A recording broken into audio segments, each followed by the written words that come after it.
Oi, gente, tudo bem com vocês? Vamos continuar então aqui nossa interpretação do último texto que a gente viu, né, da página 46, capítulo 9, lá a história que a gente escolheu, que é o texto, a redação, né, o gênero redação escolar, que a gente viu lá do Guilherme, tá? Então hoje nós vamos ver a página 48, esses exercícios 6, 7 e 8. Porque ali no texto vocês perceberam que o Guilherme, ele faz uma certa confusão ali com as palavras complicado e compilado, né? Então, qual que é a diferença, o que significa essa compilação, né? É o que a gente vai ver nos exercícios de hoje, tá bom? Então acompanha comigo lá, gente, página 48. Pega a sua apostila, né? Pega lá seu lápis, borracha e tudo mais e vamos fazer junto comigo aqui. Acompanha aqui no quadro, tá bom? Olha lá, gente, a questão número 6 diz assim, ó. Observe a palavra em destaque no trecho abaixo. A que ideia ela se refere no texto do Guilherme? A frase é a seguinte: a professora explicou o que quer dizer essa complicação toda. Aqui, o Guilherme ele vai fazer uma brincadeirinha, né, com a palavra complicação e compilado. Porque, na verdade, o que é esse compilado? O que é compilar?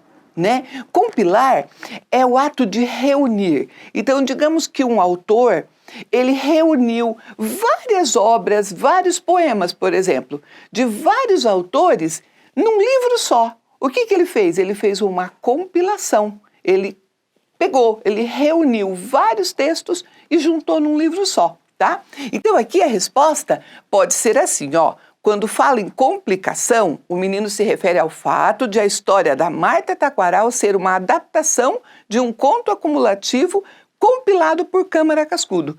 Então, a Marta Taquaral, ela estava escrevendo essa história, mas essa história já tinha sido compilada, reunida por Câmara Cascudo lá no seu livro, ok? Então, essa é a complicação que ele fala.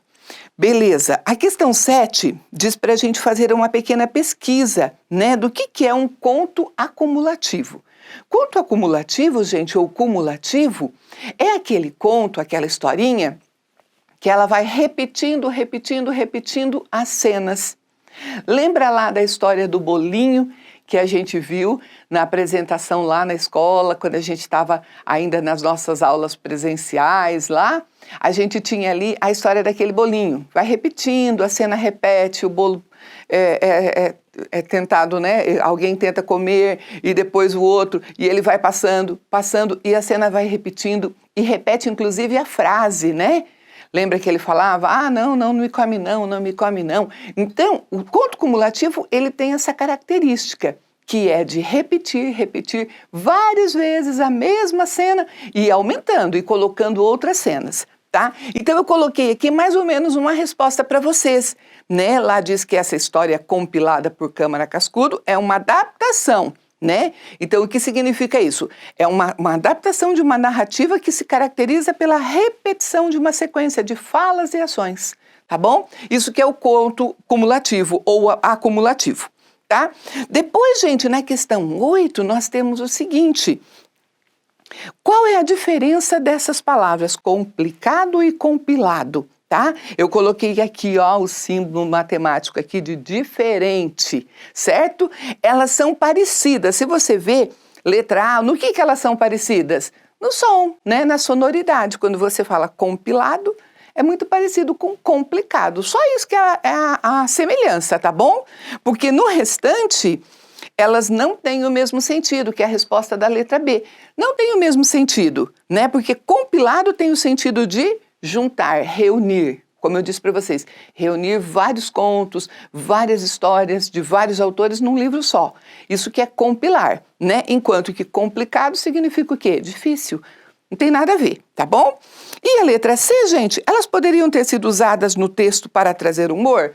Possivelmente sim, né? Possivelmente foi colocada ali pelo autor, né? Para dar essa ideia de graça, de fazer graça com as palavras, de fazer esse trocadilho aí com a palavra compilado e complicado, tá bom? Então, meus amores, hoje é isso, né? Eu queria só ler com vocês aqui o nosso Para Pensar, né? Tá dizendo aqui, ó, Guilherme, ele gosta de histórias de dar medo e engraçadas também. E você? Você gosta de ler? Tenho certeza que o quinto ano gosta de ler, deve gostar de ler, porque isso é muito importante, né? E que tipos de histórias você prefere? Você prefere também as de humor? Você prefere mais a ficção, a aventura? Qual é o teu tipo de história? Tá bom? Então pensa aí, depois fala para mim lá nas nossas aulas síncronas, tá? Fala pra gente o teu livro preferido, qual que é, né? Conta aí pra gente um pedaço. E hoje você vai fazer as atividades então da página 48, tá bom? Um beijão para vocês e até a próxima aula.